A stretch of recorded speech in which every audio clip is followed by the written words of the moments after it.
Okay, I've watched the new Stranger Things 5 trailer about 20 times in a row, and I am still shaking. There is so much to unpack here, so let's just dive in and go through every single frame, every detail, and every Easter egg I caught. Because there is a lot. It opens dark, which is, on brand. It's dark, it's moody, and then it fades in on this shot of... It looks like the Hawkins library, but it's the upside-down version. It's dark, lightning is flashing, and it just looks wrong. This is Vecna's turf. The next few seconds just pan across this terrifying landscape. We see Vecna, the big bad himself, and his voiceover. At long last, we can begin, confirms what we all suspected. There's been a time jump. He's been waiting, healing, and planning his full-scale invasion. And it looks like his new base of operations is in the upside-down version of Hawkins Town Hall. How poetic is that? After the Netflix logo fades at 15 seconds, we get our first look at the real world, and it's not much better. We see Dustin on a bike and then walking into Hawkins High. He's wearing a Hellfire Club shirt, just like Eddie's. He's keeping the legacy alive, which is just, it breaks my heart, but I love it. Eddie's sacrifice meant something, and Dustin is making sure nobody forgets. He walks through the halls of the high school and it looks normal-ish. It's weird. The real-world Hawkins is just gone. The aerial shots are devastating. We see the 4 massive gates that tore open at the end of last season have completely ripped the town apart. At 24 seconds, we see 2 figures on a roof at dusk. It's Mike and 11 looking out over the town. He looks tired, he looks older, the time jump is real, and we hear his voice. We're really starting to lose it. That really shows their mental state. They're trapped in a war zone. Whether this means the Upside Down's infection of the real world was stalled or not remains to be seen. However, at the very least, the residents of Hawkins have been locked inside the confines of the small town. The shot cuts to a military outpost. Guard towers, fences, Humvees. This confirms it. Hawkins has been locked down. The government is here. This is a national, maybe global crisis. Hawkins is under quarantine. This little sequence from 32 to 34 seconds is great. It's Nancy, Jonathan, Robin, and Steve, and they're bursting into a room, looking for something. They're in full-on investigation mode. Then we get this amazing shot of Hopper and 11. They're in the Upside Down, or at least somewhere very foggy and spooky, looks like the Upside Down. They're walking forward, and Hopper is finally in the fight alongside Elle in the other world. He's not in Russia, he's not in a prison, he's on the front lines with her. We see them get closer at 36 seconds. But our heroes aren't just sitting around. We see the entire Hawkins crew gathered around a table. It's Mike, Will, Lucas, Dustin, Nancy, Jonathan, Steve, Robin, and Erica. The whole party, minus Elle and Hopper, who are on their own mission apparently. It's just like their Dungeons & Dragons sessions back in Season 1. They're in a basement, they're leaning over a table, and they are planning. This time it's not a game. At 55 seconds, we get a close-up of a huge open book, and the page is a map of Hawkins. You can see text on it. On the top it says, Day of Disaster, and just below that it says, Hawkins left in ruins after region suffers from huge earthquake. It's meant to be like a book or a giant newspaper spread, documenting the earthquake that ripped the town apart. And look, you can see Mike placing little D&D figures on the map. They are literally using their D&D skills to plan their real-life attack. This is how they're going to hunt Vecna. This is them going on the offense for good. But the trailer reminds us it's not that simple. At 41 seconds, we get this dark shot of Elle. She's in the dark, she's got a blue bandana over her nose and mouth, and she looks furious. She's ready for a fight. This is a different Elle. This isn't the scared kid. This is a warrior. She's running, she's determined. At 43 seconds, we see her running past a fence and she leaps over it, using her powers to just soar through the air. This is a massive upgrade.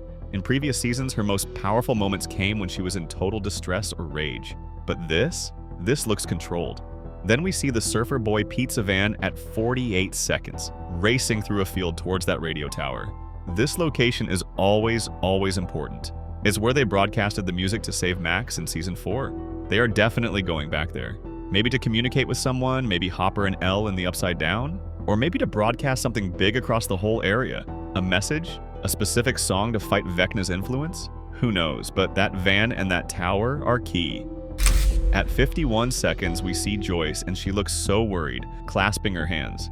Mike is in the background. Then Mike steps forward, and he looks like he's trying to be the leader, trying to be strong for everyone. At 37 seconds, we hear his voice, determined, saying, "We find Vecna. We end this once and for all together." It's a great hero line, but then the trailer cuts it with a dose of harsh reality from 11. At 52 seconds, we hear her telling him, This isn't like one of your campaigns. You don't get to write the ending. Not this time. Mike is looking for that clean, simple hero's victory, and Elle, who has seen the darkness firsthand, knows it's going to be far more complicated and costly than that, and the stakes just keep getting higher. We see Will in the woods, and he suddenly stops. He gasps, looking terrified. He's still connected. He's still got that spidey sense for the Upside Down. He's their spy, their early warning system. He's going to be the one who knows exactly where Vecna is and when he's coming. Then we get this epic shot of Nancy and Jonathan standing on a precipice in the Upside Down, looking at this massive, swirling red cloud of energy. This is the heart of the hive mind. This is the source. It's beautiful and absolutely horrifying. The radio tower again, and then we see Robin standing in front of a giant, glowing red crater. The trailer knows we need some heart in all this horror, though. At 1 minute and 15 seconds in, oh my heart. It's the emotional hug between Dustin and Steve. Dustin just buries his face in Steve's jacket. This is real. This is two people who have been through hell and they're terrified. Later, at 1 minute 48 seconds, we get another one. A massive group hug with Will in the center, and Mike, Dustin, and Jonathan all grabbing him. These feel like calm before the storm moments or goodbye moments. I'm not okay. There's another absolutely terrifying shot of Nancy in a bathroom, frantically washing blood off her hands. You can tell it's not her blood, and she looks horrified, like she's just seen or done something terrible. This season is going to be brutal, and Nancy is going to be deep in it. At 1 minute 19 seconds, we see Eleven on top of a building. She's not just the powerful girl we knew, she's leveled up. In previous seasons, her biggest moments came when she was under extreme stress or rage. Now she seems to have a much stronger, more controlled grasp on her abilities. She's batting away giant boulders like they're nothing. We also see her back in what looks like a lab, but this time with Hopper, who's loading a shotgun. They're a team, and they're on the offensive. Then at 1 minute 28 seconds, we see a rift, this time blue, opening in the sky. It looks like Elle's powers. Is she opening her own gate? Is she closing one? This is an insane power-up. We see Nancy aiming a rifle and she's firing it. We see Dustin in his ghillie suit. He looks shocked. At 1 minute 46 seconds, we get another shot of that terrifying upside-down storm with that floating rocks and someone is falling down. This is the end of the world, folks. But the biggest shock for me, the one that made my heart completely stop, is seeing Lucas in that hospital. At 1 minute 54 seconds, we see him running down a hospital corridor and he is carrying Max, who is still in her hospital gown, and they are being chased. A demodog is charging right at them. Lucas is not leaving her behind, not this time. It's an incredible, heroic shot. But we have to be really clear about what we're seeing here, because Max's eyes are closed. We cannot say that she is awake in the way we all hope. She still looks unconscious or catatonic. Lucas is carrying her, rescuing her, and trying to get her to safety. It is absolutely heartbreaking and terrifying. It is not the happy, I'm back reunion we were all praying for, at least not yet. And if you thought the military was going to save the day, think again. We see soldiers getting wrecked as glass shatters, and then Linda Hamilton, action hero. I am obsessed with this. There is a clear shot of her new character, Dr. K, armed. She's holding a pistol, wearing tactical gear, and looks ready for a fight. Hawkins is a war zone, and she has picked up a gun. At 1 minute 57 seconds, we see Mike, Joyce, Will, etc. running through the street as a battle rages. This battle is also where we get a glimpse of some new faces. We see Mike protecting a group of younger kids. One of them is Susie, Dustin's girlfriend, and some of the new cast, including Derek Turnbow, portrayed by Jake Connolly. Soldiers are getting thrown around, a Demogorgon leaps, and there's a massive explosion. We see a full-on war zone.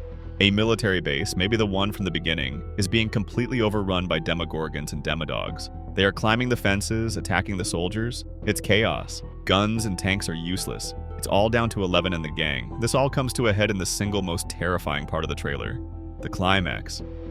We see Vecna in all his new, gnarled, vine-covered glory stalking across a battlefield littered with dead soldiers and burning fires. He is at his full power, and then he uses his signature move, and he is lifting Will. Will Byers, the boy it all started with. Will is floating in the air and we hear Vecna's voice. William, you are going to help me. One last time. Then it cuts to a close-up of Vecna's gnarled, monstrous hand reaching for and grabbing Will's face. This is it. Vecna needs Will.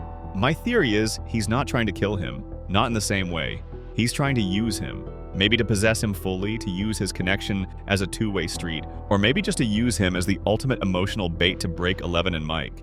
It's the perfect, tragic full circle. The show started with Will's disappearance, and now the final battle hinges on him. Finally, the trailer hits us with the release dates. This is a holiday-spanning event. After the words "this November," it cuts to a 3-part release schedule. Voile 1, November 26th, Voile 2, Christmas, and the finale, New Year's Eve. They are giving us the final season in 3 massive chunks, and they are ending the entire Stranger Things saga on the very last day of the year. I am just speechless. I'm terrified, I'm excited, and I am so not ready to say goodbye. This is going to be the end of an era. The music choice for this trailer is just perfect. It's Who Wants to Live Forever by Queen, the legendary 1980s band. It's this somber, haunting orchestral dirge. The lyrics just cut right to the bone. There's no time for us. There's no place for us. It's layered over all these shots of the gang understanding that this is the end. The song is absolutely meant to be prophetic, teasing that not everyone is making it out of this. We've lost characters before, but this song, combined with the visuals, promises that the final season is going to take things to a whole new, heartbreaking level. Another line says, "There's no chance for us, it's all decided for us," which perfectly matches the hopeless, end times feel of the trailer. But the song also has this silver lining in the end. "But touch my tears with your lips, touch my world with your fingertips, and we can have forever." It's about finding those small, perfect moments of love in a brief life, which is exactly the tone we can expect from Stranger Things 5.